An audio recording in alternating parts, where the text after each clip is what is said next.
monde. Porcherie, porcherie,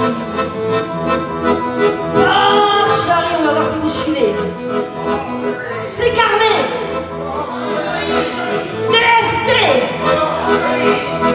les politiques, les religions, Jean-Marie, et Marine, et Marion, et celle-là c'est pour Yanis, Etienne et ses amis, porcherie. Ensemble on emmerde le Front National, ensemble on emmerde le Front National, ensemble on emmerde le Front National, ensemble on emmerde le Front National. C'est ça, comment ça marche. En gros, ça soutient les luttes, vous allez voir dans le film, vous avez vu dans le film précédent. Donc ça aide les dispensaires médicaux autogérés, dans un contexte où la santé est ce qu'elle sera peut-être plus tard en France si on ne fait pas tout ce qu'il faut pour lutter. Hein. Pareil pour les cuisines solidaires, pour les précaires, grecs et migrants, les squats de réfugiés, les actions qui sont faites pour les sans-abri. On a des lieux qui sont en train de se développer avec des machines à laver, des possibilités de non seulement de manger, mais aussi de se poser, d'être au chaud et de pouvoir laver les vêtements, etc. Parce qu'il y a de plus en plus de sans-abri, mais Linette, elle peut vous dire qu'il n'y a pas tant de Grèce que ça se fait. Hein, c'est ça? Oui, c'est ça. En France, les enfants dehors, c'est de plus en plus Voilà, même à Montpellier. À Montpellier, on a 222 familles à la rue. 222 familles à la rue à Montpellier. Alors l'année 2023. Donc là, en fait, ce qui est intéressant avec le mouvement social en Grèce, et qui fait que moi, terrien, né en France, de père grec et de mère française, ayant vécu une grande partie de ma vie en Grèce, et encore aujourd'hui, je suis plus en Grèce qu'en France, je dois vous dire que moi, ce qui m'intéresse, c'est pas que ce soit en France ou en Grèce. Ce qui m'intéresse, c'est la façon de faire.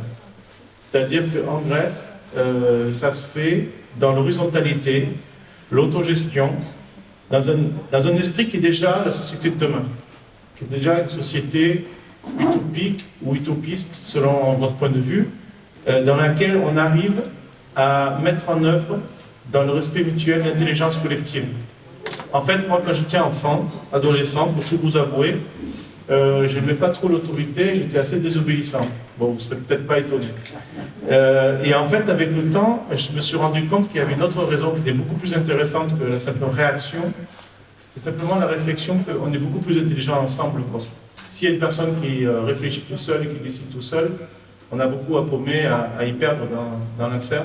Si on peut bien sûr tenir compte des compétences des uns ou des autres. Hein. Il y en a certains qui ont lu, travaillé, étudié, qui ont l'expérience dans tel ou tel domaine. Il ne s'agit pas d'effacer ça, bien sûr. Mais par contre, il s'agit d'être à l'écoute jusqu'à la parole de l'enfant, à la parole du précaire, à la parole de celui qui est venu d'ailleurs, de l'exilé, enfin la parole de tous ceux qui semblent peut-être moins compétents, moins en connaissance par rapport à tel ou tel sujet. Oui, mais la lumière vient de partout chez l'humain et on est capable ensemble de créer du lien, de créer de l'intelligence collective et peut-être d'avoir un petit peu plus de sagesse face aux grands enjeux de notre époque.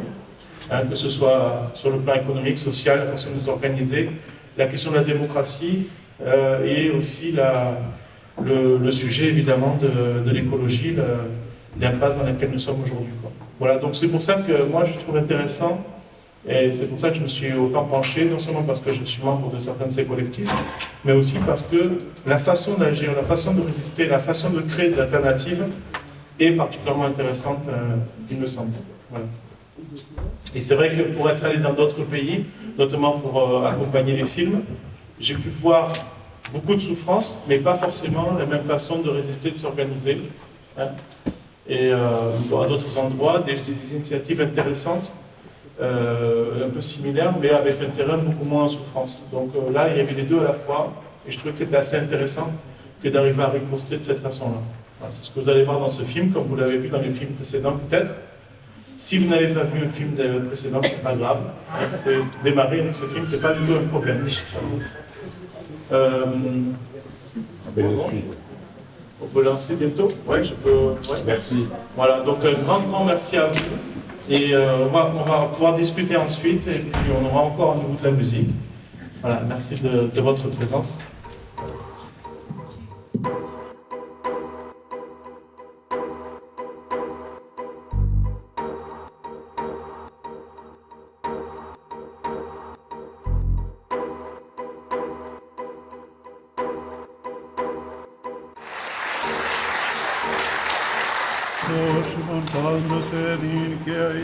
Με την κυβέρνηση της Νέας Δημοκρατίας, εφόσον μας εμπιστευτούν οι Έλληνες πολίτες στις επόμενες εκλογές, τα άβατα τελειώνουν. Έχει ξεκινήσει λοιπόν μια ευρύτερη επιχείρηση εκαθάριση των εξαρχείων. Αυτό που κάποιοι έχουν ονομάσει άβατο. Αυτό είναι ένα στοίχημα που μένει να δούμε αν θα κερδίσει. Επιχείρηση της αστυνομίας για την εκένωση 4 υποκατάληψη κτηρίων. Σε 2 από αυτά είχαν κατασταθεί 143 πρόσφυγες και μετανάστες, ανάμεσά τους και 35 ανήλικα παιδιά.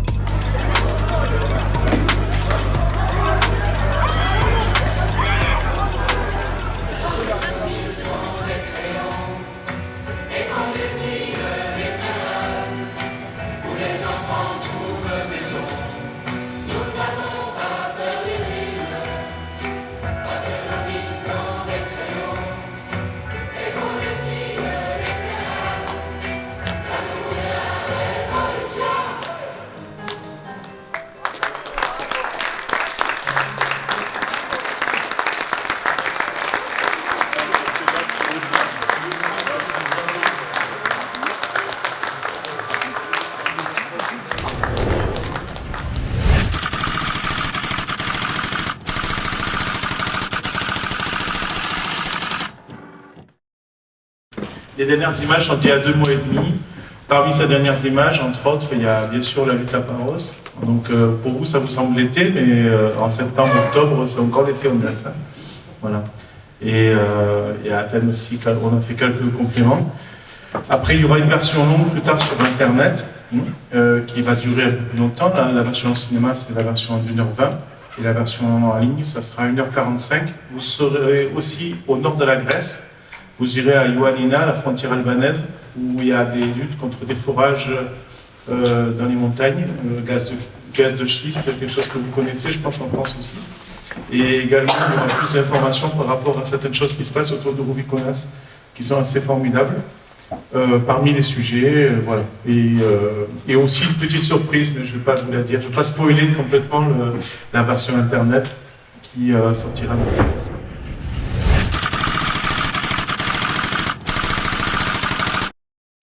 Alors, nos lieux, ils tiennent bon. Le Notara à 26 tient bon.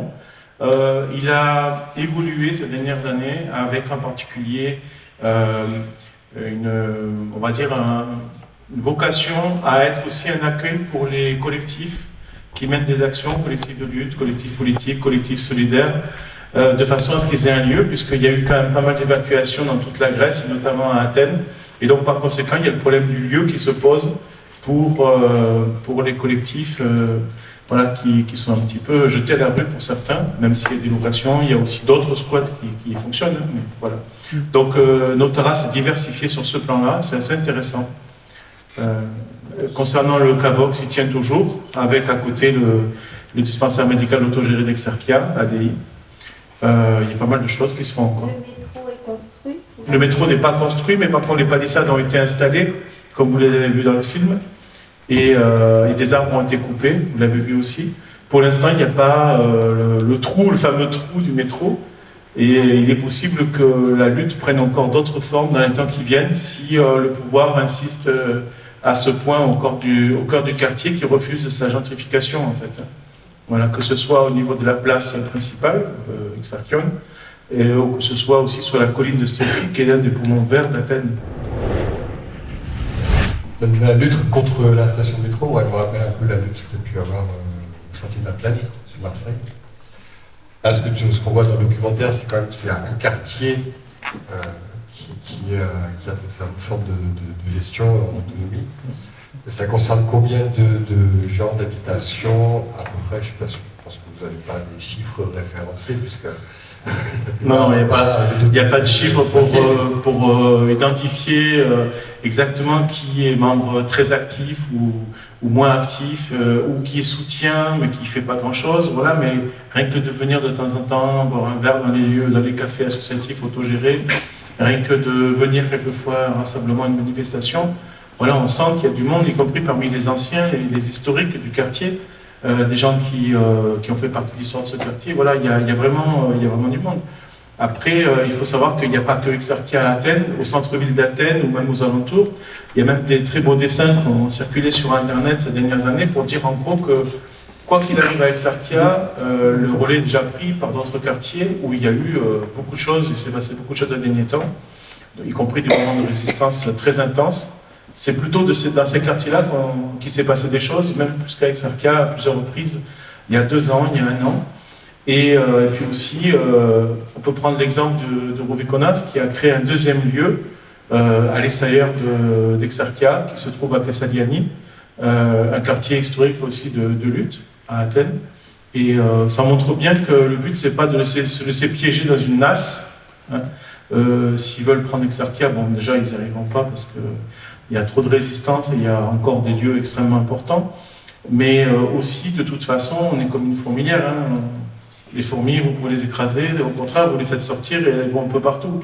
On peut prendre d'autres métaphores animales, peut-être plus percutantes encore. Donc, non, cette histoire n'est pas finie. Comme dit l'un des slogans, vous ne pouvez pas évacuer tout un mouvement. Les idées sont ancrées, les idées ont fait du chemin, quoi. Hein. C'est des idées, en fait, c'est pas tant des idées de résistance que d'abord des idées d'alternative. L'idée de faire le pari de l'humain, qu'on est capable de vivre autrement ensemble, qu'on peut se faire confiance, qu'on est capable de faire le pari de l'intelligence, et le pari de l'intelligence, c'est d'abord le pari de l'intelligence collective. Ce qu'on évoquait tout à l'heure avec certains avant de commencer, c'est-à-dire que on peut vraiment s'organiser autrement en profitant de nos savoirs, de nos connaissances, de nos compétences, de nos intérêts, de nos personnalités, de nos désirs, sans avoir besoin de hiérarchiser les uns les autres, sans avoir besoin de confier à n'importe qui un chèque en blanc dont il va faire un usage peut-être, comme l'indiquait Louise Michel, le pouvoir corrompt, et avec les conséquences qu'on connaît. Pourquoi ne pas, dans ces cas-là, mandater les uns ou les autres, tout simplement, avec un mandat impératif, pour accomplir ceci ou cela, puisque la personne promet quelque chose. En quoi ça pose problème que le mandat soit impératif? Ou alors ça veut dire que la promesse ne sera pas tenue, et qu'elle le sait d'avance. Voilà. Donc la révocabilité aussi, pourquoi pas la révocabilité? Les gilets jaunes, hein, ils l'ont dit eux-mêmes, pourtant les gilets jaunes, ils n'ont pas forcément toujours le même spectre idéologique, et pourtant ils ont parlé du RIC, ils ont parlé de beaucoup de choses. Et dans les luttes, la CGT qui organise ce soir aussi le rendez-vous, et d'autres mouvements syndicaux ont beaucoup insisté, Solidaire, la CNT, etc., sur le fait qu'on ne peut plus continuer comme ça à confier notre avenir à des gens qui servent en fait des intérêts d'un pouvoir économique qui les place en position d'être au pouvoir, puisque dans des pays comme la France ou même la Grèce, le pouvoir médiatique appartient au pouvoir économique. Hein. Les plus grands médias en Grèce appartiennent aux armateurs qui sont les plus riches en Grèce, et en France, vous le savez mieux que moi. Donc par conséquent, la démocratie est faussée puisque c'est le pouvoir économique qui choisit le pouvoir politique, qui ensuite a des comptes à lui rendre. Donc il faut passer à autre chose. Et au niveau de l'économie, c'est pareil. On a parlé tout à l'heure d'autogestion. On a l'exemple de 1336, hein, un nombre de jours de grève assez impressionnant. Voilà, en Grèce, on a l'exemple de l'usine autogérée Viomé. Cette autogestion, il faut l'étendre dans d'autres domaines de la société. Et en Grèce, on a une particularité aussi par rapport à la France, c'est que l'État, qui déjà n'était pas aussi actif sur le plan social, a encore plus reculé depuis ce qu'on a appelé la crise grecque. Et donc ça a été l'occasion pour le mouvement social de prendre en main énormément de choses, de faire la démonstration que l'autogestion, ça marche. Voilà. Après, l'autogestion, c'est pas un si grand mot, hein, ça sonne bizarre à l'oreille de certains. Mais en fait, la sécurité sociale, par exemple, pour prendre cet exemple, si vous ne connaissez pas très bien son histoire, je vous propose d'aller jeter un coup d'œil sur l'œuvre de Gilles Perret, un très bon documentaire sur le sujet. La sécurité sociale, c'est pas l'État, hein, c'est un projet autogestionnaire porté pour le mouvement ouvrier à un moment où le patronat ne pouvait pas l'empêcher de développer ce projet qui ensuite a été détricoté un petit peu, avec les conséquences qu'on connaît aujourd'hui, mais l'autogestion, ça peut être ça aussi, ça peut prendre plein de formes différentes. En tout cas, ça veut simplement dire qu'on n'est pas prêt à laisser nos affaires dans les bras de gens vont s'en servir pour tout à fait autre chose. L'idée, c'est tout simplement de prendre nos vies en main. La vie est trop courte pour la laisser, l'abandonner sur le chemin à des personnes qui vont décider à notre place. Est-ce que vous pouvez nous dire qu'est-ce qui se passe dans la tête des Athéniens qui sont en dehors des zones rebelles, résistantes? Qu'est-ce qui se passe? Est-ce qu'il y a plusieurs des groupes de pensée, voilà, des pour, des contre, des neutres, voilà. C'est comme en France, hein. En fait, il y a des gens qui ont toutes sortes d'opinions en Grèce, des gens qui sont plutôt conservateurs, qui pensent que on peut pas vivre autrement, on peut pas s'organiser autrement. Certains qui ont même très peur de tout ça, qui pensent que on risque de détruire quelque chose, alors que nous, il nous semble, comme il a été dit dans le film, il nous semble que c'est plutôt ce type de société qui conduit à la destruction de la vie de l'humain et de la planète tout entière, quoi. Et aujourd'hui, plus que par le passé, puisque il y a 100 ans, 150 ans, les gens qui nous ont précédés dans des poursuites de travail comme celle-là ont lutté pour la question sociale et la question démocratique, aussi la question politique. Démocratie qu'on peut décliner de plein de façons. Moi, je suis grec, donc c'est vrai que la démocratie athénienne, même s'il n'y avait pas les esclaves et les femmes, c'est vrai que l'idée était un peu plus directe. Et qu'avec la Révolution française, malheureusement, c'est le choix de la démocratie anglaise qui a été choisi, qui a été effectué. C'est-à-dire une démocratie qui, en fait, permet un pouvoir de faire un petit peu ce qu'il veut durant son mandat représentatif. Donc, il y a des gens qui n'y croient pas, des gens qui en ont peur, et puis des gens qui voient ça d'un bon œil, mais qui, pour certains, soutiennent, et pour d'autres, se demandent quand même si c'est possible. Et donc, en fait, je pense que c'est l'enjeu principal à notre époque, face à cette nouvelle question qui agite, qui anime nos rencontres un peu partout, c'est-à-dire la question écologique, hein, qui s'ajoute à toutes les autres, qui n'étaient pas aussi présentes il y a 100 ou 150 ans, qui apporte un élément nouveau dans la critique du capitalisme et dans la critique de la société autoritaire, qui importe aussi une urgence qui, certes, n'est pas du même ordre que les autres auparavant, mais qui se rejoignent finalement. Il y avait un slogan dans les manifestations en France qui était assez intéressant, c'était fin du mois, fin du monde, hein, même combat. Et donc, au bout du compte, il nous semble que l'enjeu actuel, c'est d'arriver de faire passer certaines personnes de la résignation, de l'apathie, voire du désespoir, de l'éco-anxiété et aussi de l'angoisse politique dans le contexte qu'on connaît en France, hein, qui est quand même assez trouble, hein, dont on se demande comment ça va finir, comment ça va évoluer, à une mise en action, une mise en acte, quoi. En fait, vous l'avez vu dans l'exemple de Paros, les plages de Paros. Qu'est-ce qui s'est passé? Il a suffi que quelques personnes veuillent bien accompagner d'autres personnes qui formaient en gros le noyau moteur de l'initiative pour que la victoire soit au bout. La plupart des plages de Paros, pas toutes et pas entièrement, mais ont été quand même très largement libérées du joug, de la marchandise, du bruit qui a empêché les gens de profiter de calme, de la nature, du plaisir de la plage, quoi. Déjà des habitants en plus de l'île pour la plupart, mais aussi des touristes. Et cette démarche, cette victoire, en fait, elle est le produit du fait que des gens, vous l'avez vu, des enfants, des personnes âgées, des gens de tous les âges, hein, y compris des touristes, quelquefois, on fait une masse de plus en plus nombreuse qui s'est rendue sur ces plages. En fait, si on faisait un petit peu plus masse, si on allait donner un petit coup de main, même sans forcément être à l'initiative, on n'a pas besoin d'être tous à l'initiative. Il y en a plein qui ont plein d'idées, qui donnent plein de temps, qui animent, etc., sans vouloir du pouvoir. Eh bien, si on allait donner un petit coup de main supplémentaire, il y a plein de victoires qui pourraient avoir lieu.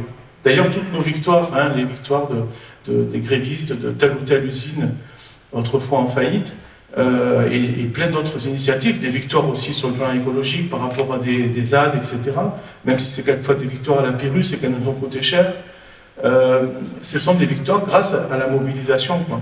Donc quelquefois il suffit simplement de faire autre chose de son dimanche que ce qu'on avait prévu pour participer à changer le cours des choses. Voilà. Donc ouais, je pense que notre obstacle principal aujourd'hui, c'est pas arriver à convaincre les gens, parce que le constat il est vraiment partagé par beaucoup de gens. Le constat que le système politique ne fonctionne plus, si tant est qu'il n'ait jamais fonctionné, le constat que ce système économique nous mène à notre perte à tous les niveaux, et qu'il est profondément injuste, bien sûr, puisque tout le monde sait aujourd'hui, tout le monde sait ce qui se passe à l'autre bout du monde. Tout le monde sait aussi que maintenant il y a 8 personnes sur Terre qui possèdent autant que la moitié la plus pauvre de l'humanité. Ces chiffres-là, on les connaît. Donc aujourd'hui, ce constat, il est là. Il est de plus en plus partagé, de plus en plus connu. Le problème, c'est d'arriver à sortir du piège de l'apathie, de la résignation, du désespoir éventuellement, qui nous emprisonne, qui nous immobilise. En fait, on est piégé par quoi? Par la peur, par la peur tout simplement, et par le manque de confiance en soi. Sauf qu'il ne s'agit pas de confiance en chacun de nous, il s'agit de confiance en nous tous, en nous ensemble, au fameux nous grec, l'esprit collectif, ce que ça voulait dire dans l'Antiquité.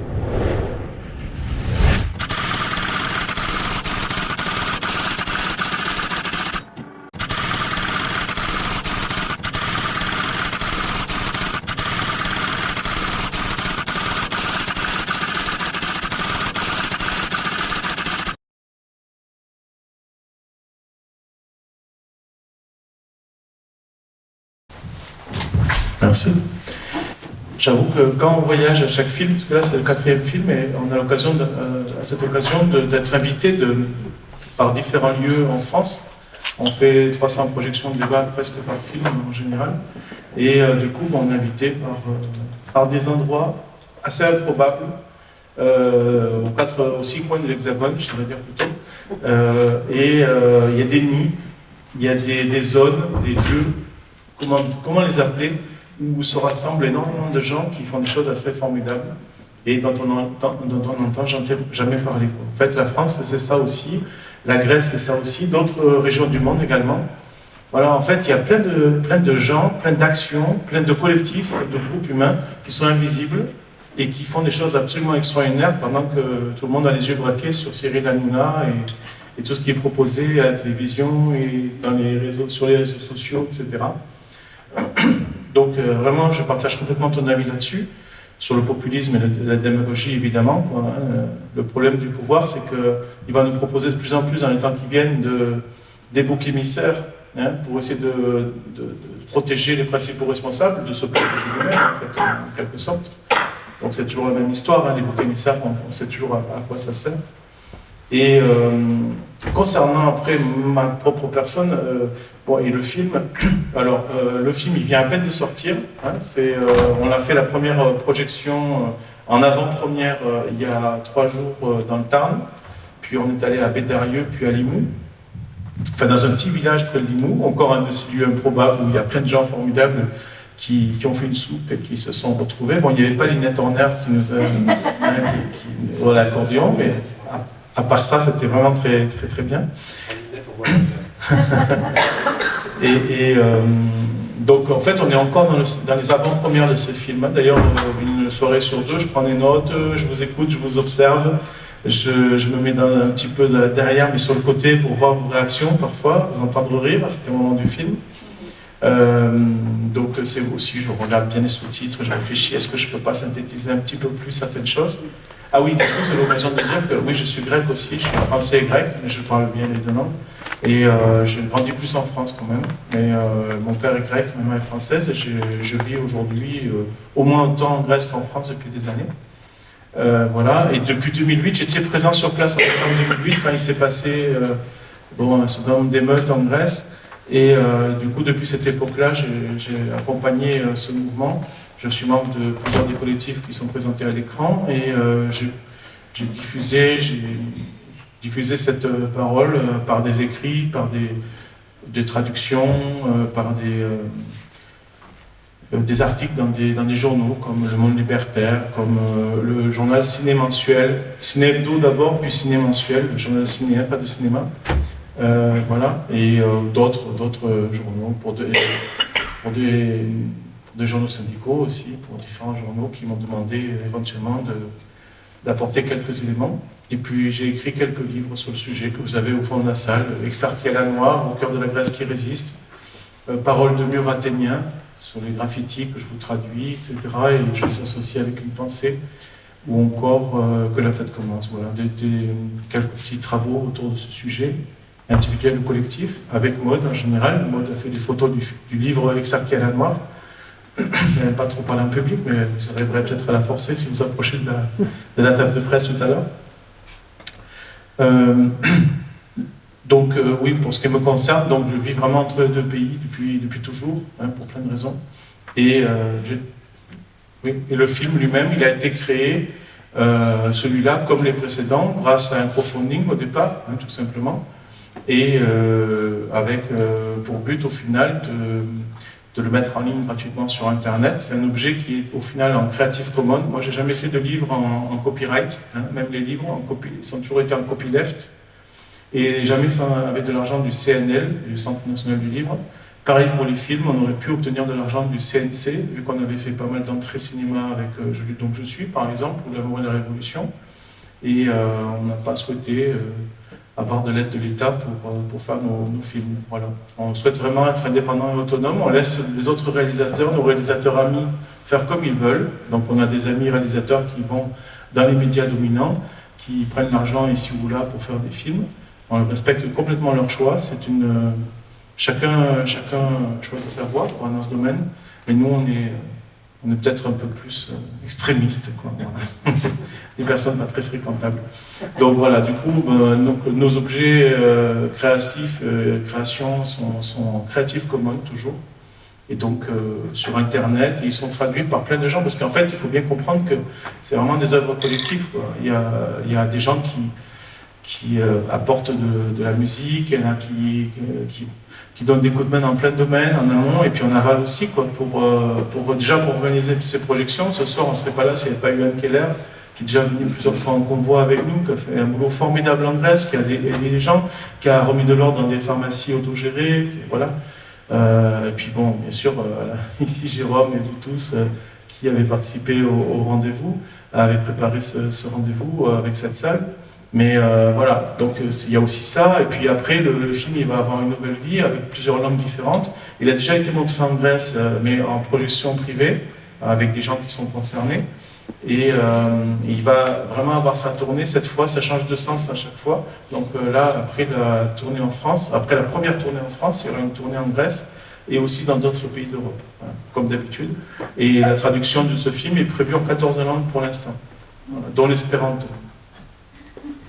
Dans l'espéranto, les langues européennes que vous connaissez bien, le perse et l'arabe aussi, le turc. Voilà.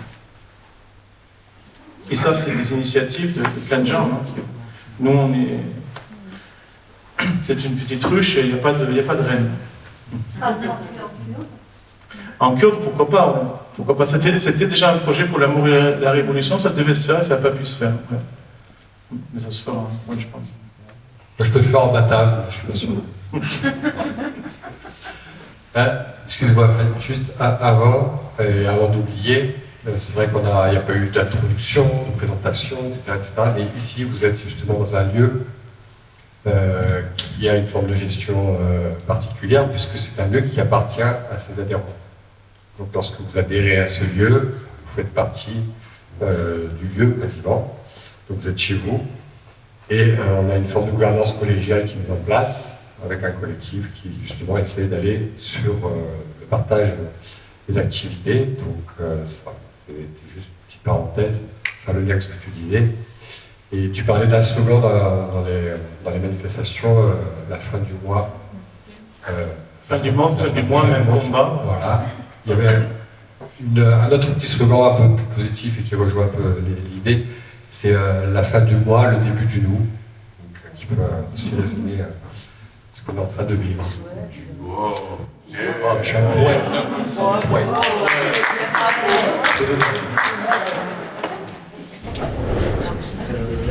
Merci beaucoup pour ce film. Ça fait vraiment du bien de voir la réalisation concrète des alternatives et des utopies qui se font là-bas à Athènes et ailleurs aussi en Crète et avec Viomé. Même si on ne le voit pas dans le film, mais comme tu en as parlé, c'est bon savoir. Et d'ailleurs, on l'avait montré dans Ne vivons plus comme des esclaves. Ah oui. On était les premiers à le montrer. Et donc, il faut qu'on montre d'autres choses de temps en temps. Oui, d'accord. Et donc, ma question, elle pose un peu sur cet aspect-là, justement. C'est-à-dire que là, on voit, bon, c'est des communautés qui sont installées en centre-ville, avec un mode de vie citadin. On voit seulement un lieu de production qui est celui de la ferme du jardin botanique. Ouais. Et on a déjà fait référence dans la discussion à des entreprises autogérées. Donc les entreprises, elles produisent de la valeur, donc il y a du revenu. Là, comment ça se passe? C'est-à-dire qu'effectivement, il y a les convois là, qui ont été évoqués. Est-ce que c'est une source importante de subsistance? Quelles sont les autres sources de subsistance? Est-ce que c'est des emplois à l'extérieur? Grand monde, comme on dit, par rapport aux utopies, aux utopies. Je recule pour pas me laisser. Donc par rapport au grand monde, hein, donc tous ces utopies dont on espère qu'un jour elles finiront par mailler face à un monde capitaliste étatique asséché. Mais bon, ça c'est un autre. Donc voilà, comment se produit l'autosubsistance et quel rapport il y a avec le monde de l'emploi à l'extérieur? Alors, juste pour répondre à la première partie d'abord, en fait, dans ce film, on a beaucoup plus parlé d'Exarchia que d'habitude. Exarchia, on vous l'a présenté avec Nous vivons plus comme des esclaves, on en a reparlé à un moment de où je suis, on en a à nouveau parlé dans L'amour et la révolution, mais là, cette fois, c'était le sujet central de ce film, dans la version sale, parce que c'est l'urgence, parce que c'est l'offensive principale du pouvoir depuis son arrivée, ce nouveau pouvoir de droite avec des ministres d'extrême droite depuis juillet 2019. Donc c'est pour ça que vous avez cette période de juillet 2019 à aujourd'hui, quoi. Avec vraiment un sujet brûlant à nos yeux. Et c'est pour ça qu'on a vraiment fait beaucoup de place pour pouvoir parler de ça. Vous aurez quand même Ioannina, le nord de la Grèce, une lutte environnementale dans la version internet, ainsi que plus d'informations sur Rubiconas, comme je vous le disais tout à l'heure. Pour ce qui concerne par contre le projet économique, alors évidemment les convois ça pèse beaucoup dans le... et pas que les convois d'ailleurs, il y a d'autres actions internationales qui sont faites quelquefois. Le film lui-même est un outil de financement et de soutien politique aussi de ces lieux et de ces personnes. Mais ça ne suffit pas. Ça ne suffit pas, ça représente une somme importante, ça représente plein d'initiatives, plein de lieux, mais il faut faire autre chose. Alors, les habitants d'Exarchia qui sont impliqués dans ces initiatives, quelquefois ils ont le même boulot que vous, pas forcément des boulots dans des entreprises autogérées, mais ceux qui le peuvent, ils essaient de le faire. Par exemple, on a des copains qui sont membres de notre collectif à Notara 26, qui sont en train de créer une librairie autogérée. D'autres travaillent à Louviconas, des membres de Louviconas travaillent dans plusieurs maisons d'édition autogérées et imprimeries autogérées. Bon, l'imprimerie et les anars, pas que les anars, il n'y a pas que des anars, mais ouais, vous voyez ce que je veux dire, le monde des typos, historiquement, c'est toute une histoire. Et c'est vrai que dans le quartier d'Exarchia, depuis 40-50 ans, les métiers de l'édition et de l'imprimerie sont parmi les principaux qui essaient où travaille ce mouvement social et qui offrent quelquefois la forme autogestionnaire qui nous intéresse. De façon à ne pas avoir de patron, pour ceux qui ne comprendraient pas, et de façon à avoir une assemblée hebdomadaire pour faire un point complet et un petit rendez-vous quotidien, de façon à se retrouver, voir les choses urgentes de la journée, etc. Et partager le salaire à part égale. Il y a aussi l'autogestion dans des restaurants, qui se fait beaucoup, puisqu'il y a du tourisme et que, bon, même si il occasionne un problème de gentrification dans les centres-villes, comme partout en Europe, par contre, il permet aussi de lancer des initiatives de ce genre, c'est-à-dire des restaurants, et éventuellement même avec la possibilité d'avoir une carte différente pour ceux qui n'ont pas les moyens. Donc ça, c'est assez intéressant. Ça se fait dans certaines villes moyennes aussi. Mais par contre, pardon ? Habillés, c'est des bénévoles. Ah oui, alors après, dans la plupart des lieux où vous voyez une action qui est faite au service de la société, des précaires ou même de la population tout entière au niveau de la santé, par exemple, comme l'évoque Anne, il s'agit de bénévoles. Alors il s'agit par exemple de médecins qui donnent de leur temps parce que, tout simplement, ils ont fait le serment d'Hippocrate. Et le serment d'Hippocrate, c'est pas faire ce que font certains médecins en France, C'est-à-dire de refuser, non seulement de refuser de soigner les gens qui n'ont pas les moyens, mais en plus de demander quelquefois des suppléments de toutes sortes pour les soigner. Voilà. Et les dessous de table en Grèce, c'est aussi quelque chose contre lequel on lutte en matière de santé, parce que c'est un véritable fléau. Y compris pour, comme on vous l'a dit, pour des femmes qui veulent simplement accoucher, et a fortiori pour des opérations. Vous imaginez des opérations chirurgicales pour des gens qui n'ont pas les moyens, et qu'on leur demande en plus des dessous de table qui doivent se saigner complètement pour ça. Voilà. Ça a toujours été comme ça ou c'est nouveau? Le capitalisme a-t-il toujours été le capitalisme?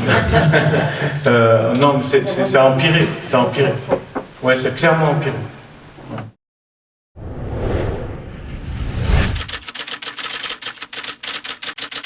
On est universaliste, on est altermondialiste, on est pour, clairement, les uns et les autres, pour une humanité qui puisse progressivement redevenir ce qu'elle aurait toujours dû rester, c'est-à-dire une grande famille, quoi, tout simplement.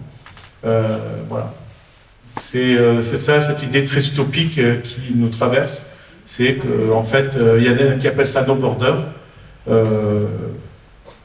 cette idée que l'exilé, que le grec, que l'italien, que l'arménien venu à Marseille ici ou à Aubagne, il y a 10 ans ou 100 ans ou 200 ans, peu importe, qu'il est ici chez lui et qu'il fait partie de notre famille, quoi, tout simplement.